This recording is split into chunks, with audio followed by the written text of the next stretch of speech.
here. I'm going to offer just 3 quick thoughts. And in part, they're based on some of the stuff that I'm more involved in. So I didn't mention this, but my current role on the Berkeley campus is I oversee innovation and entrepreneurship. So the tech transfer, the patenting, the licensing, the accelerators, that's kind of my lens, okay? So I just thought I should say that because I think it's relevant for what I'm about to say.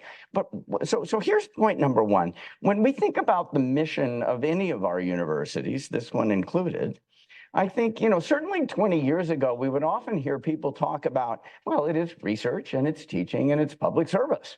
And those are very, very important elements of what we do. I don't know how many of you have seen Simon Sinek's work, or there are lots of people that are sort of work in this direction, but it's sort of start with why. I mean, what is the why? And our research, teaching, and public service, as profoundly important as they are they the deep why? I mean, a mission statement is the why. And if you look at a lot of our universities and you actually parse the mission statements, and I think appropriately so, you will get to a phrase like long-term societal benefit. And it might sound like, we're talking at the 30,000-foot level here, but if you thought about the kind of research that you are doing or you're interested in, or for those of you that are policymakers, or for those of you that are in industry, for universities, the difference between talking about, if you thought about innovation and entrepreneurship, which isn't, the main focus of what you're talking about, if you really said the mission of Berkeley or any of our universities is research, teaching, and service, then you would look at innovation and entrepreneurship and say, you're way out on the periphery, friend. You're not like core to what this institution is doing. But if you talk about long-term societal impact as the core, well, then innovation and entrepreneurship is not the only way you deliver on that, but it's part of it.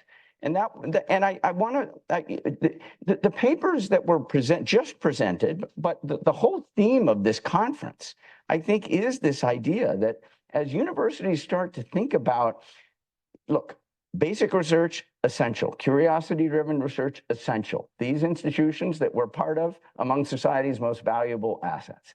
And at the same time, I think we're thinking more and more deeply about how do we get more impact out of the great research that we're doing. And I just wanted to connect what you're doing here to the mission of universities, okay? So that's my point 1. Point 2 is related to point 1. And many of you do this stuff, so you know exactly what it looks like at your university. But at Berkeley, I've been going to some events around a community of scholars on the Berkeley campus around the theme of community-engaged scholarship. Now, I think I don't know if it's a term of art that every university uses. It's become a kind of clarion call on this campus, and an awful lot of our colleagues can see their work through that phrase. And it is hard to look at those 4 wonderful papers and think that this is anything but community-engaged scholarship, right? It's rigorous. There are RCTs all over it. But the idea is, look, we need to design the right experiments. We need to get deeper into it. We need to involve communities in the way that we do this. And now, at some level, you could say, okay, well, but literally, so my job is in the Vice Chancellor for Research Office, right? So I kind of see what's coming in over the transom. What are the self-organizing research areas that are popping up at Berkeley? And a woman by the name of Emily Ozer, I don't know if you know that name, Ozer, but you should look her up. She and many other people are organizing this community-engaged scholarship. I'm going to call it a community or a movement, but it's for real, right? And so the provost of this university has sort of called it out and said, how far could we take this? Of course, the usual questions of what kind of resources are going to be brought to bear. But I'll give you one very concrete element, and we're happy to share this, obviously, as a university.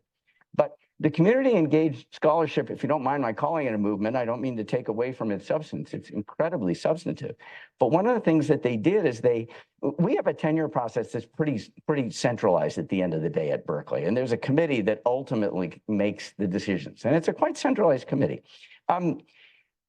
They laid out some standards for tenure and promotion for people who are doing community-engaged scholarship, because people felt like those of us that are doing the kind of work that you're doing, for those of you that are academics, it's like that centralized process wasn't understanding how to evaluate the best work.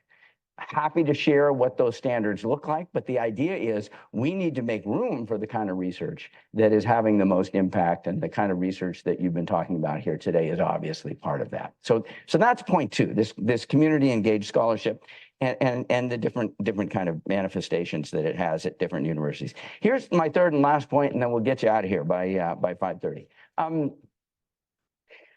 So part of it is, look, you've thought a lot about this. From my perspective, it's like, it's a jargon word, scaling. How do we scale? How do we get this stuff done at scale? And you've all thought a lot about this, right? So when I'm thinking about payroll accounts, it's sort of like, yeah, is the private sector going to do this on their own? How much does public policy need to change? I mean, these are absolutely terrific experiments. And when we start to think about the kind of constellations of incentives that are going to get not just the private sector, but the private and the public sector to line up and get these things to happen. And so I think that's one of the things that as we ultimately think about what's working and how to scale it, those are some of the super hard questions. They're the same kinds of questions that we're dealing with regularly on this campus. How do we scale stuff that's working using incentives that really aren't there right now? And ultimately, where are they going to come in? So those of you that are policymakers and industry side of things, it's sort of like,